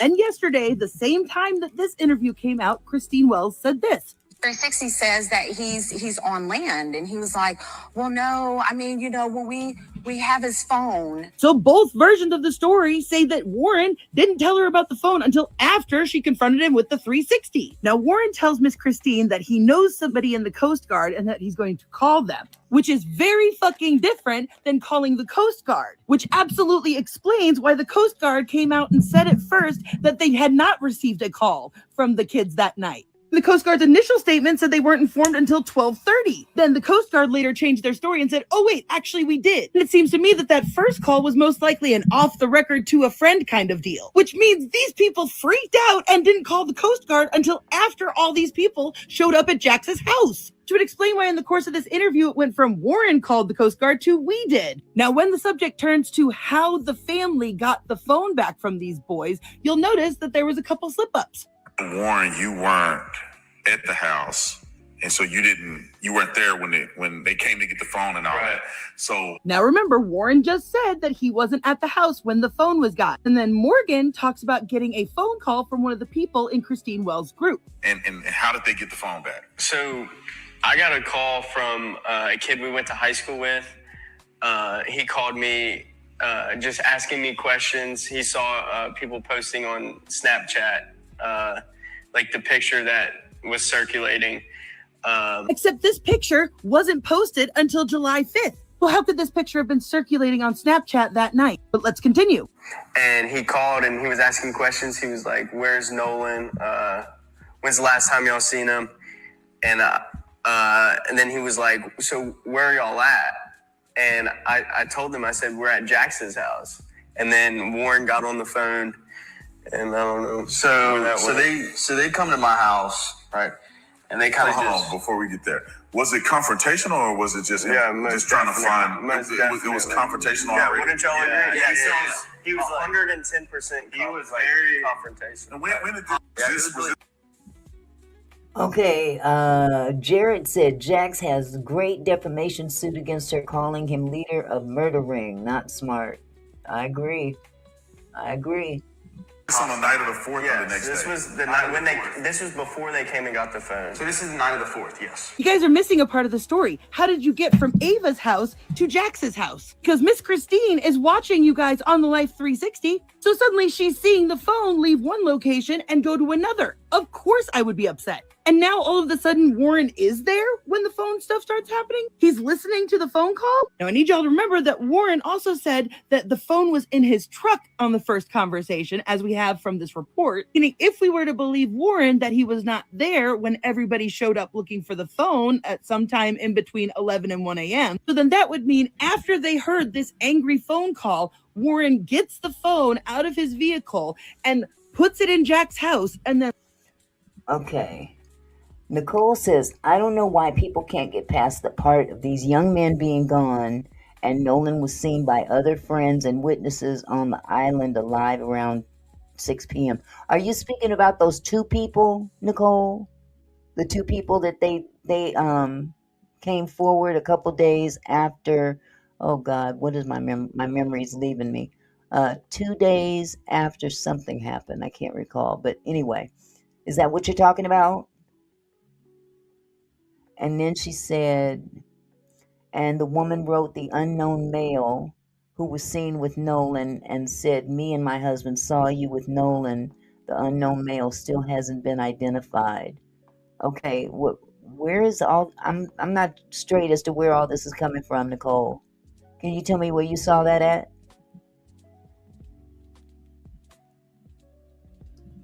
leaves. There's probably like 10, 15 people in my house I don't even know. And they're all up in our faces, going crazy, asking where Nolan is, and we don't know. And finally they get into Wyatt's face, and they're like, where's your boat? Where's the boat at? Demanding his address. Demanding his address and stuff like that. And he finally ends up giving it to them. We give them the phone. They have the phone at this point. Then they get the address to his house. Then they go to his house. And they're searching all over his boat, what I heard and stuff like that. Well, anyways, I don't really know much about that, but they... Okay, Bradley said that came from one of the boys' lawyers. I ain't saying nothing. I don't trust them lawyers as far as we can throw them. They in it for a check as far as I'm concerned. That's my opinion. They come back to my house at around 1 o'clock in the morning. We called law enforcement. I was with Wyatt at the time after we left Jackson's house that night. I was with Wyatt, and one person we were with saw that their location was headed towards Wyatt's house. And so Wyatt got on the phone with 911 and was like, hey, these people are on the way to my house or already at my house. My mom and my dad are there alone, and they know nothing about this. Actually, you know what, Jared? Jared said something that makes a lot of sense. Could also believe one of the witnesses is Katie. If you believe Tatum really say texts from her saying Nolan didn't get on the boat. Certainly don't have to believe him, though. I get it. And that's the thing. If that's the case, then we need to hear from Katie. Katie's the only one that ain't nobody heard nothing from. I'm sure if she has information that could verify and turn that into the police or whoever, that would exonerate the boys right off the bat. But again, it's a lot of people saying things, but nobody's coming forth with any actual verification. You know what I'm saying? But Wyatt's mom actually, when they were looking at the boat, they were actually walking from the boat, and she came out and started talking to them. Okay, so let me get this straight.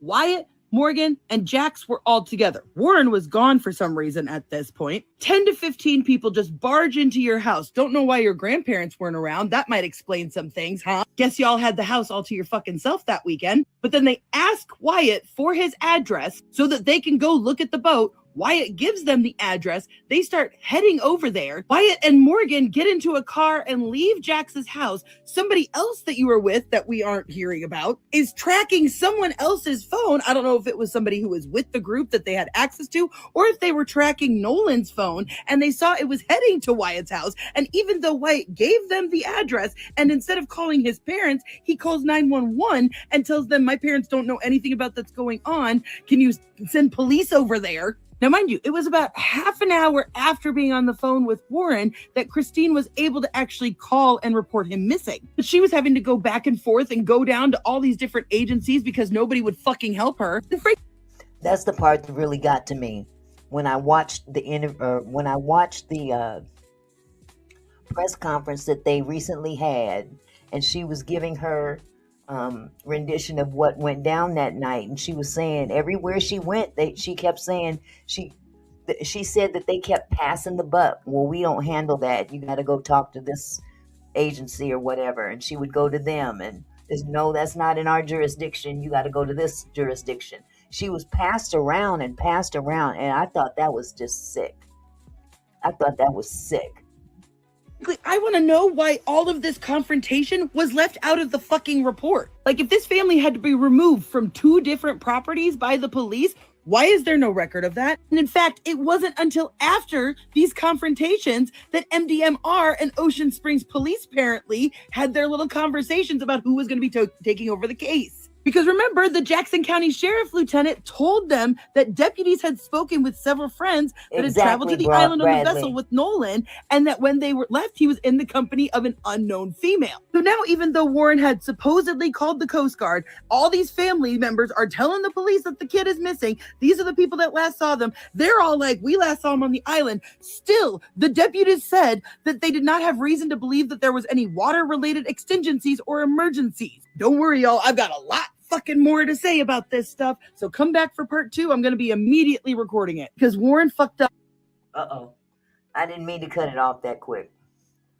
Okay. Where we had left off, Warren had already called Miss Christine, and then they somehow ended up at Jax's grandparents' house. That's where they all stayed that weekend, and so that's why Nolan's keys were over there. They had to have been at the grandparents' house, who mysteriously never showed up during any of these confrontations. Somehow the phone had gone from the party that they were all at to Jax's place, and then Warren left after a phone call to Morgan. According to them, 10 to 15 people showed up and just walked into Jax's house and demanded the phone. Wyatt gave the address in which the boat was at. They all start migrating over there. Then Morgan and Wyatt and another friend are tracking their 360s and seeing that they're going over to Wyatt's house. Then they call 911 to tell them that the police are on the way to his house. Then they're searching the boat, and then they come back to Jax's house around 1 o'clock in the morning, according to him. Mind you, that's when they explain to the police about their friend being missing. And so then the report says at 1:38 in the morning, the Jackson County Sheriff's Office say that they spoke to several of the friends that were on the vessel with Nolan, saying that he was in the company of an unknown female. But Morgan, Jax, and Warren all claimed that they did not travel to the island on the same boat as Nolan. So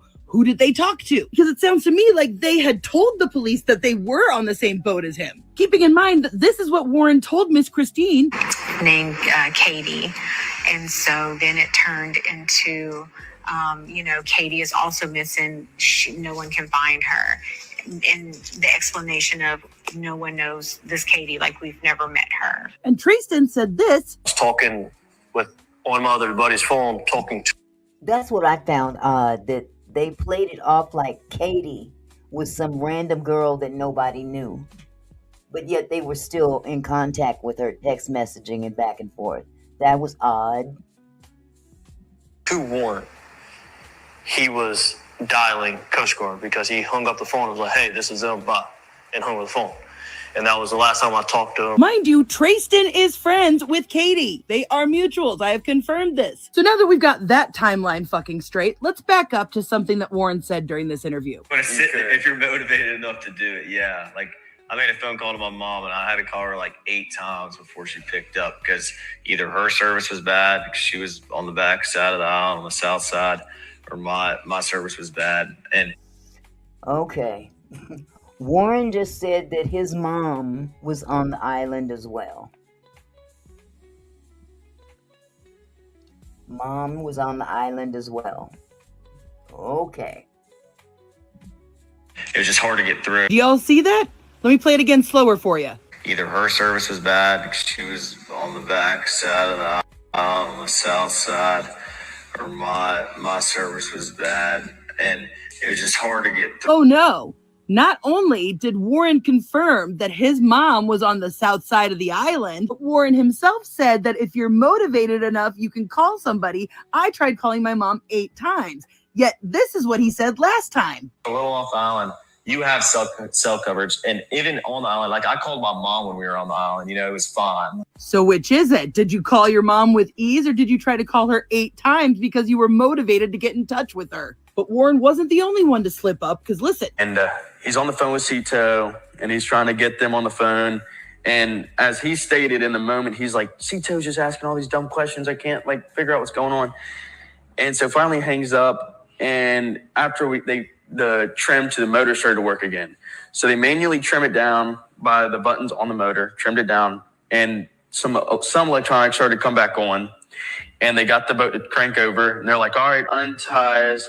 So first off, Jax just proved that the boys put the phone on mute during the call with Cito. Because I've listened to the entire 8-minute call, and at no point does they ever say anything about them asking all these stupid questions. Then he said after they hung up on the Cito, that's when it started working again, and they said, okay, untie us, implying that it had been tied up to the other boat the entire time. But we see in this video that they are hauling the line back in right here as he's on the phone.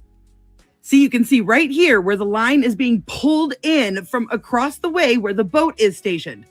Meaning he had already hung up with Cito at that point, and he had to have been on the phone with someone else. And what we see here is, once again, we have an interview where they go into so much detail about stuff that doesn't fucking matter. Well, I'm going to go ahead and first off explain a boat. We fucking get how a bilge pump works. We get it by now. Stop fucking talking about the bilge pump. What we actually want to hear about is the multiple stops that were made before ending up back at the grandparents' house before they even took the boat to the boat dock. We want you guys to explain how the Cito was canceled by the grandfather on the captain's private line before you guys had even hung up with Cito. That's why nobody believes a fucking word that you are saying. Because I showed y'all yesterday how AI had clearly doctored these photos. If you missed it, look, silver pole.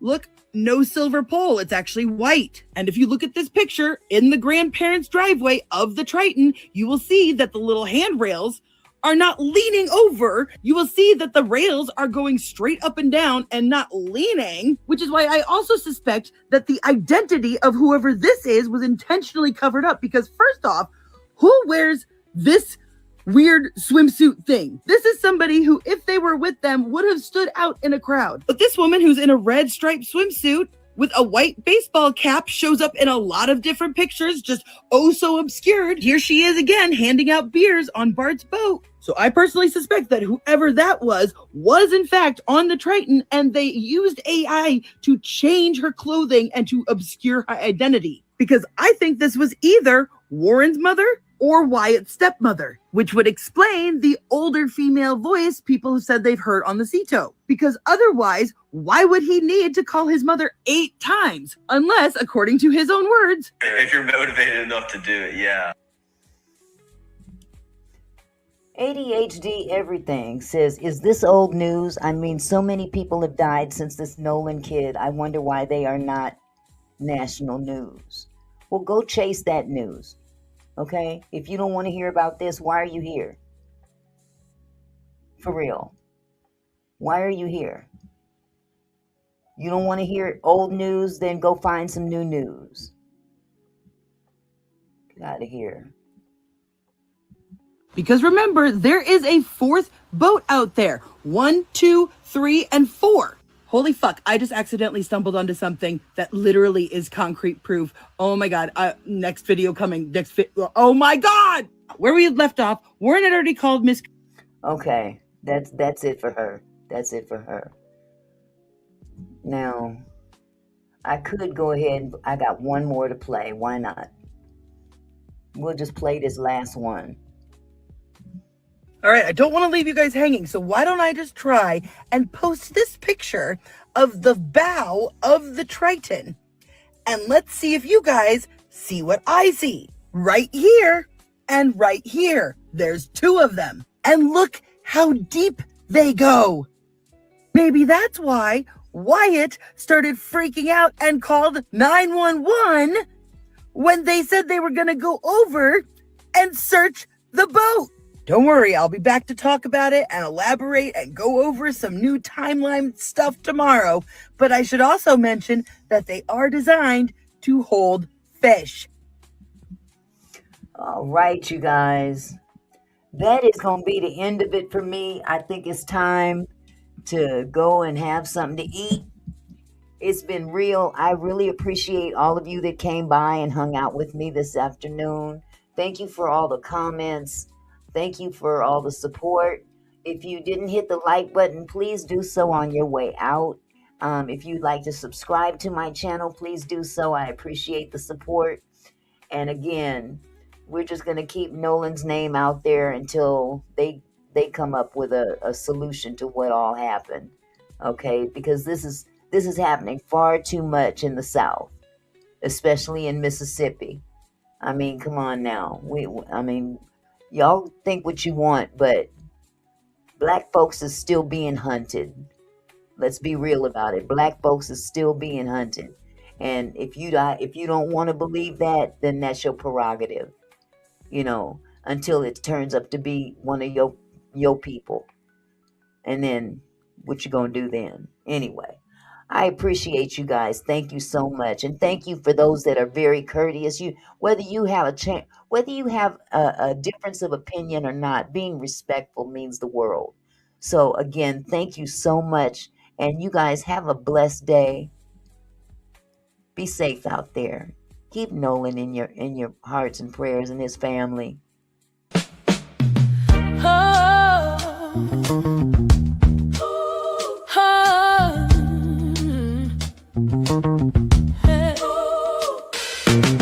Hey there, my kinfolk. Thanks for stopping by. Auntie Mickey's house, where we reach for the sky. Every comment and smile, you make my heart glow. Together we're strong, together we grow. From gossip to politics, we cover it all. Sharing laughs and thoughts, having a ball. Your support means everything that I know. Feels like family here in this sweet show. So let's keep it flowing, keep the love alive. Every moment together makes me thrive. You're more than viewers, you're my kinfolk. You see, my gratitude runs deep as the sea.